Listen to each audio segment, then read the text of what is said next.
Assalamualaikum semua. Okey, hari ini kita akan bincangkan topik masa dan waktu merangkumi ke semua silibus UPSR daripada tahun 4, 5 dan 6.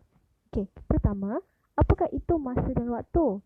Masa dan waktu ialah tempoh masa bagi sesuatu peristiwa.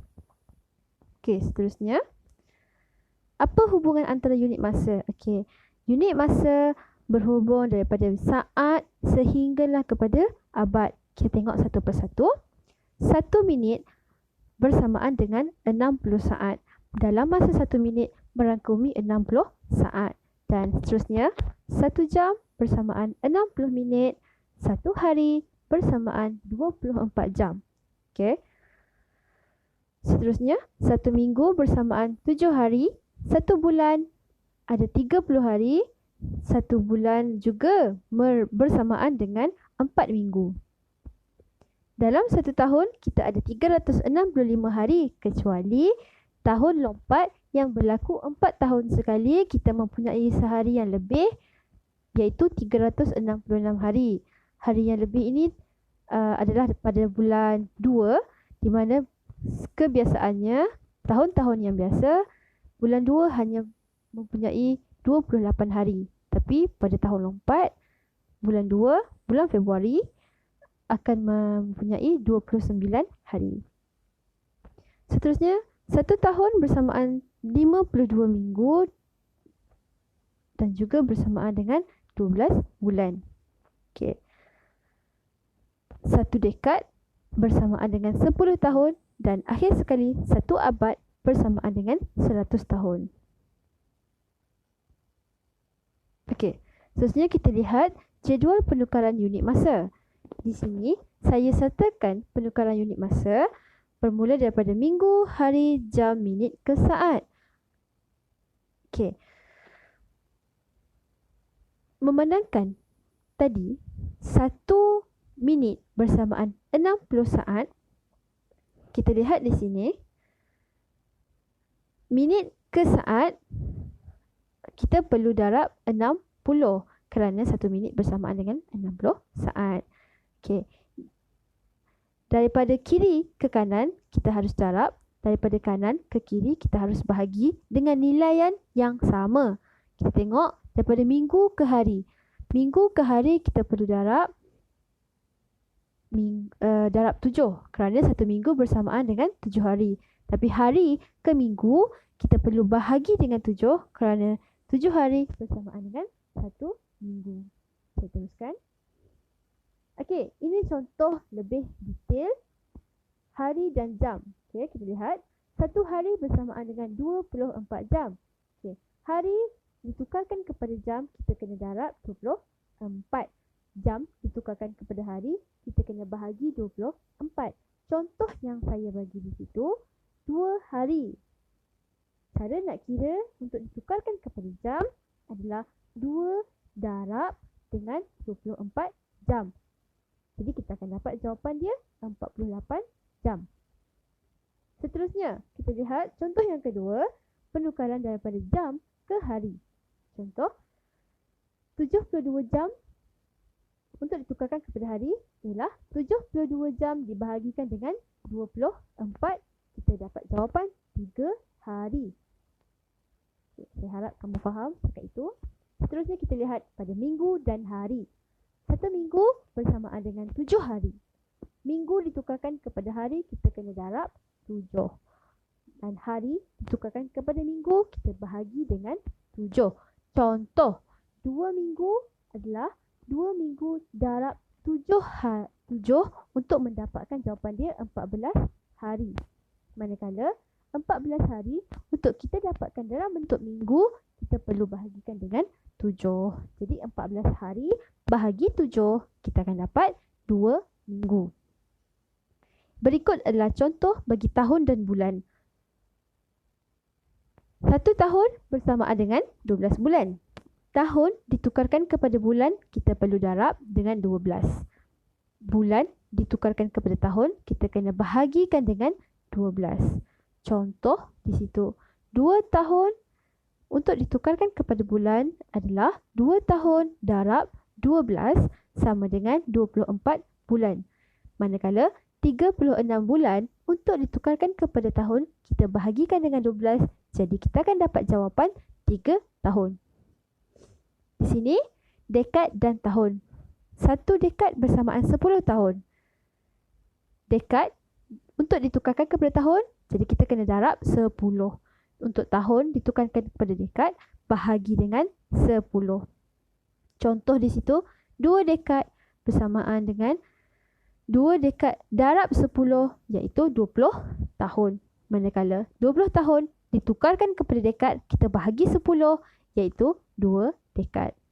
Akhir sekali, bagi penukaran unit masa, abad dan tahun. 1 abad sama dengan 100 tahun. Abad ditukarkan kepada tahun, perlulah didarab dengan 100. Manakala tahun ditukarkan kepada abad, kita bahagikan 100. Contoh, 2 abad bersamaan dengan 2 abad darab 100. Kita akan dapat 200 tahun. Manakala 200 tahun, untuk mendapat dalam bentuk abad, kita perlu bahagikan dengan 120 tahun. Itu ada typo di situ.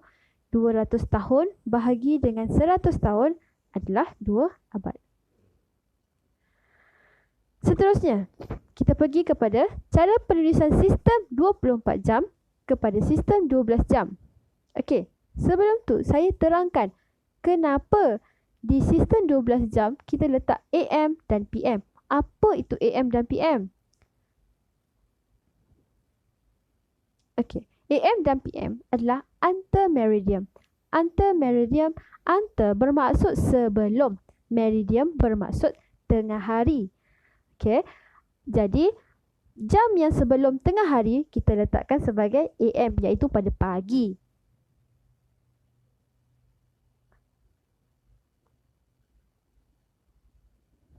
Manakala bagi post meridian, PM. Post adalah selepas, meridian adalah tengah hari. Jadi post meridian kita letakkan bagi waktu yang selepas tengah hari. Contoh di situ, jam 00.05 bersamaan dengan 12.05 pagi, AM, iaitu di tengah malam. Maksudnya masuk je hari baru, itu adalah AM. Selalu berlaku kekeliruan di kalangan pelajar. Mereka letakkan 12.05 PM. Alasan itu adalah malam. Sebenarnya itu tidak malam, itu sudah masuk hari baru, itu sudah bermulanya anter-meridian, iaitu sebelum waktu tengah hari, iaitu pada pukul 12 PM. Okay. Seterusnya di bawah itu adalah jam 12.05 12 PM. Waktu dalam sistem 24 jam. Okey, ini adalah jadual yang saya bagikan. Penukaran daripada 12 jam kepada 24 jam dan boleh vice versa, iaitu sebaliknya daripada 24 jam ke 12 jam. 12 pagi ialah jam 00.00, 1 pagi jam 01.00 dan seterusnya sehinggalah jam 11 malam iaitu 23.00. Okey, berikut adalah cara penukaran daripada sistem 24 jam ke sistem 12 jam. Okey.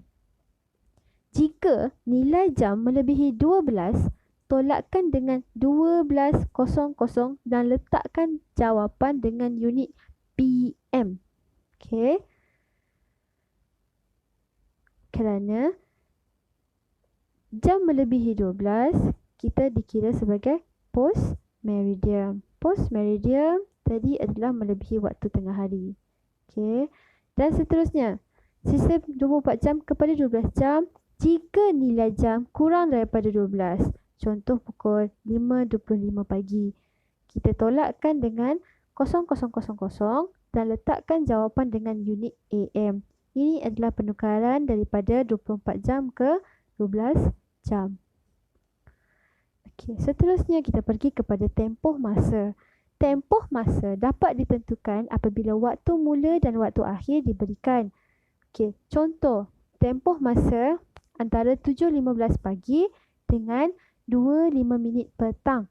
langkah pengiraan dia. Mula-mula, yang pertama awak kena tukar waktu ke dalam sistem 24 jam. Dan yang kedua, gunakan formula waktu akhir tolakkan dengan waktu awal. Okey, ini adalah langkah pengiraan dia. Okey, 7.15 pagi adalah bersamaan dengan jam 07.15.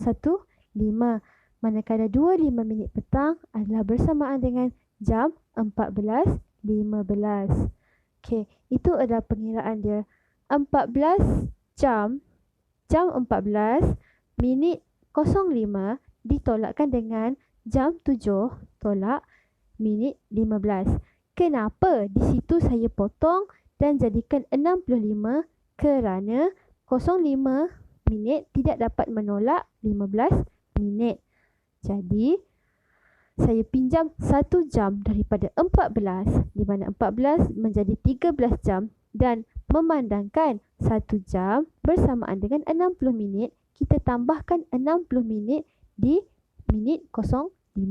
Jadilah 65 minit ditolakkan dengan 15, bakinya adalah 50 minit. Manakala jam 13 tolak 7, bakinya adalah 6 jam. Jadi jawapan dia adalah 6 jam 50 minit. Okey, sampai di situ saja penerangan saya setakat ini. Saya harap kamu faham dan kita teruskan dengan sesi latihan pengukuhan. Sila jawab soalan yang disediakan untuk pemahaman yang lebih berkesan. Sekian, Assalamualaikum.